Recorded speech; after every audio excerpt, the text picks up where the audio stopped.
Fantasy. Radio Fantasy. In lepo je, da ima ponovno družbo tukaj v našem studiu. Šuši je namreč blažena med moškimi. To mi je všeč. Ponovadi je obratno. Ponovadi je obratno, ja. Blažena med deci, evo.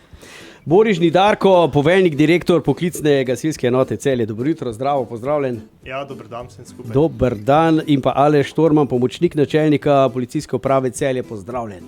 Lepo zdrav. Bivši frontman drugač skupine. Neron. Ja, je treba to je povedati. zgodovina. To je treba povedati, ker to pomeni, da ta naš gospod policist ima super glas, ko se on zadere, vsi mirno stojimo. To tak ali tak, ja. Ja, Ja, ni res. sem se znal včasih kar dobro zadreti, ja, ne bom rekel.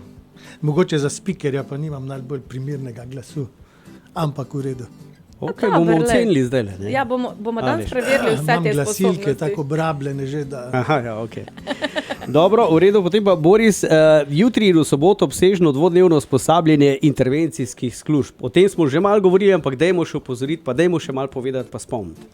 Ja, tako je. Jutri v petek se zadeva prične, zjutraj ob 9. uri se bodo formirale dve delovni točki.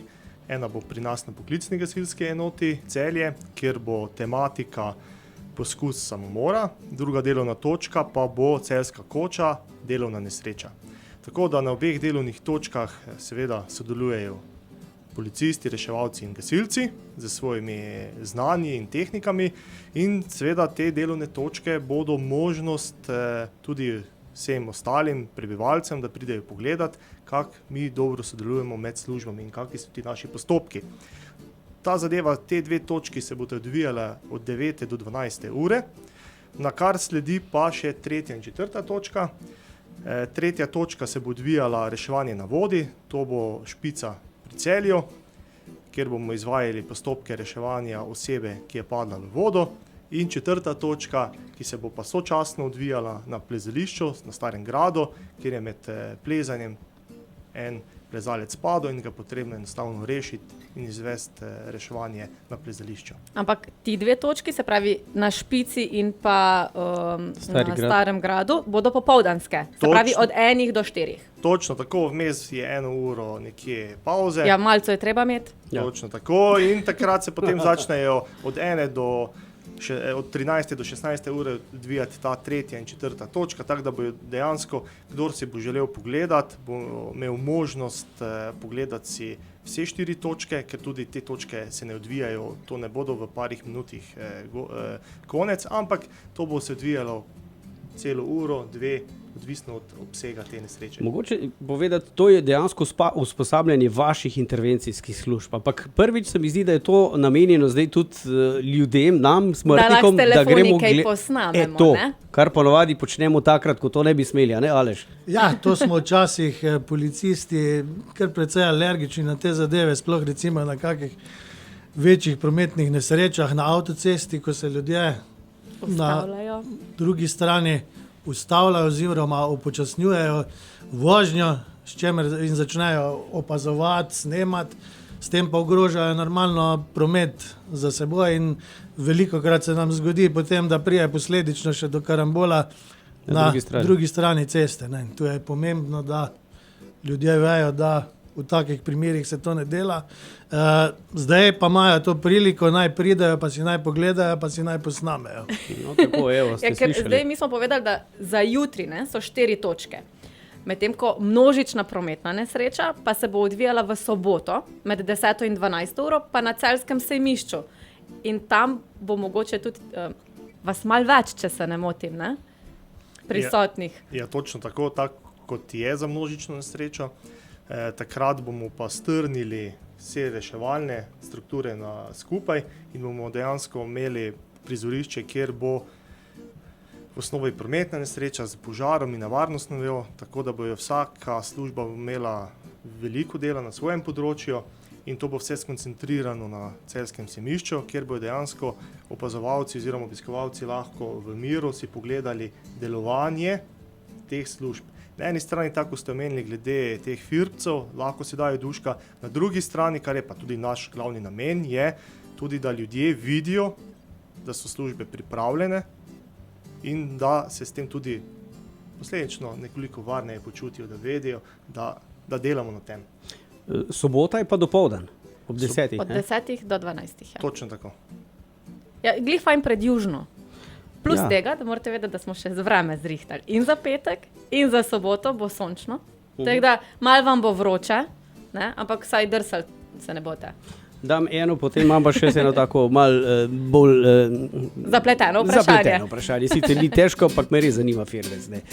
Evo, ura je 20 do 10, pogovarjamo se o projektu Rešujemo skupaj, Modra luč v Celju. Boris Žnidarko, poveljnik, direktor poklicne gasilske enote Celje je z nami, pozdravljen še enkrat. In pa Aleš Torman, pomočnik načelnika policijske uprave Celje, lep pozdrav. Tako zdaj uradno, za tiste, ko so zdaj le vžgale radio. To je tako, veš, na radiju sta morata govoriti, ne kimati. Ja, no to je res. Zdaj, ravno smo imeli vremensko napoved, Boris, pa me zanima, vi imate tudi nekako, no sej, pravijo, ne, usposabljaj se kako v težjih vremenskih razmerah, da bo potem lažje, kako? Točno tako, usposabljanje naj bo čim bolj realno v najtežjih okoliščinah, ki so pač možne, ali je to visoka vročina, dež, sneg, tema. Seveda, ker potem pravijo, težje se usposabljaš, lažje pa potem delaš na intervencijah. Se pravi, to, da bo jutri lepo vreme, hočeš reči, da ni v redu, da bi mogla zrihtati nevihto. Ja, točno tako. Moče pa, da bo prišla kakšna Pa nevihta. daj, no, ker pa bomo mi mokri, nismo s cukra, sej veš. Aleš, koliko je pa pri vas, ko imate recimo nočno reševanje kakšnih težav na cestah z vašo vidnostjo? Sej vem, da imate fluorescentne, ali imate Če jih posebne- zasnajpaš takoj. Ja, zdaj moram reči, da tu kar poskrbimo za našo varnost in tako z oblačili, kot seveda tudi normalno. Vedno imamo prižgane te modre luči, ki so tudi v naslovu tele zdajšnje vaje, potem seveda imamo tudi druge luči, ki jih lahko postavimo, triopan znake, ki so že tudi osvetljeni in jih postavimo seveda na zadost veliko razdaljo. Spomnim se recimo enkrat enega dogodka, ko smo s kolegom pred davnimi leti, ko sem še delal jaz po prometu, Je še lase imel. na avtocesti preletela prva na sred noči na en karambol, ko še ni bilo nikjer nič, bila sva sama, nismo imela niti opreme, s marico smo postavila z modrimi lučkami temu mlajšemu kolegu. Vem, da sem takoj naročil, dal smo tisto lučko z rdečo onim nastavkom in smo rekel, zdaj pa teč čim hitreje, čim dlje tu dol, pa mahi ob strani s to lučjo, ker avta sta bila pa sred ceste postavljena, obrnjena in te zadeve. V glavnem treba se znajti s tistim, kar imaš in improvizirati tudi kadar. Potem, ko pa pridejo še ostale ekipe, gasilci osvetlijo, potem pa ni problemov. No, ker zdaj tudi recimo vi delate kar super navezo, če se ne motim, sploh na intervencijah. Zdaj pa mogoče kakšna taka stvar, da se je kdaj izkazalo, da ste si res lahko pomagali še dodatno v kakšni situaciji? Ja, res je, lahko rečem, dejansko dnevno sodelujemo, lahko rečemo skupaj, križem, en drugemu si pomagamo. So določena dejanja včasih, ki stopajo. Jaz se spomnim, nekoč je bil en večji požar v Celju, ene industrijske hale, ki je ogrožal potem še ostale industrijske hale, sred noči. Seveda, gasilci smo prišli na kraj. Moramo vedeti, da pri večjih požarih v začetku rabiš veliko sil. In enostavno nas je gasilcev bilo za ta požar v začetku premalo. In en izmed policistov je opazil, da bi pa lahko po svojih močeh pomagal. Je pristopil do mene kot vodjo intervencije, je povedal, da je prostovoljni gasilec in da lahko sam izvede en zunanji napad, da ne bo prišlo do širitve na sosednji objekt. Seveda, to pomoč smo takoj sprejeli, ker tudi kot vodja intervencije imam to pooblastilo, da vse zmožne osebe angažiram za pomoč. In lahko rečem, da je potem v naslednji pol ure dejansko naredil kar veliko, da ni prišlo do širitve tega požara in seveda mi smo mu bili zelo, zelo hvaležni. Seveda, naknadno so prišle še dodatne gasilske enote in se potem umaknil, ampak v štarti nam je pa zelo, zelo pomagal. Super, se pravi, z roko v roki vedno. Ja. Sej, Slovenci na koncu smo zelo složni, tudi zdaj minule poplave, ko so bile avgusta, ne, verjetno ste tudi sodelovali policija in gasilci. Ja, obvezno. Ne. Takrat je bil tak sklican tudi štab, v katerem je bila tako civilna zaščita kot gasilci, policija, reševalne službe. vse in moram reči, da smo tudi mi gasilcem recimo pri evakuaciji določenih območij pomagali, ne, pa tudi nasplošno drugače zavarovali določene kraje. Kadarkoli prije do kakšne večje zadeve, zagotovo sodelujemo na najvišji ravni in uspešno. No. No in zdaj točno to sodelovanje si bomo lahko tudi mi od blizu pogledali. Se pravi, jutri na 4 lokacijah in v soboto na Celjskem sejmišču. Zdaj, vse podrobnosti bomo še enkrat povedali, ampak tvoje zapleteno vprašanje čakam. Zanima me, a bojo tulile sirene za ta dogodek. Ne vem, isto kot da je normalno ali kako?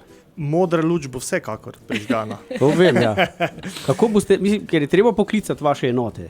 Ja, zdaj seveda vse te vaje, ki jih organiziramo v sistemu zaščite in reševanja, seveda se zadeva organizira po določenih pravilnikih in kjer tudi se predvideva uporaba zvočnih in svetlobnih signalov, tako da tudi v teh primerih po potrebi, kjer pač bo to potrebno, se bo tudi to uporabljalo. Seveda vsi pa stremimo k temu, da ne bomo v knežnem mestu povzročali zmedo. No, ravno zaradi tega sprašujem. In panike, ne, v glavnem, ja, je treba vedeti, da prva je pa splošna varnost, te vožnje z modrimi lučmi, sirenami so adrenalinske, po temi pogoji tudi dostikrat pride do kakih karambolov, pa ne mogoče zaradi voznikov teh intervencijskih vozil, ki se usposabljajo tudi na tem področju, ampak dostikrat se ljudje ustrašijo in začnejo izvajati kakšne manevre na cesti, ko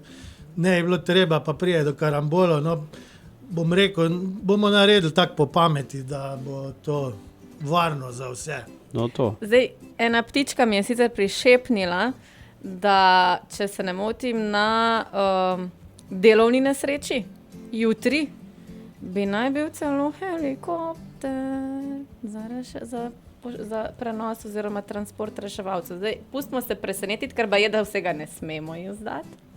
Ne. Tako da, dajte si res prideti jutri pogledati. Še enkrat gremo po točkah, kdaj začnemo, kje začnemo, jutrišnji dan. Jutrišnji dan bomo začeli z 2 točkama ob 9. uri. Ena bo na poklicni gasilski enoti Celje, kjer bo prikazan reševanje v poskusu samomora. Druga točka se sočasno začne odvijati na Celjski koči, kjer bo tema delovna nesreča in tudi tale ptička, upamo, da bo prišla. Potem nekje okrog 12. uri se bo vse skupaj tole zaključilo.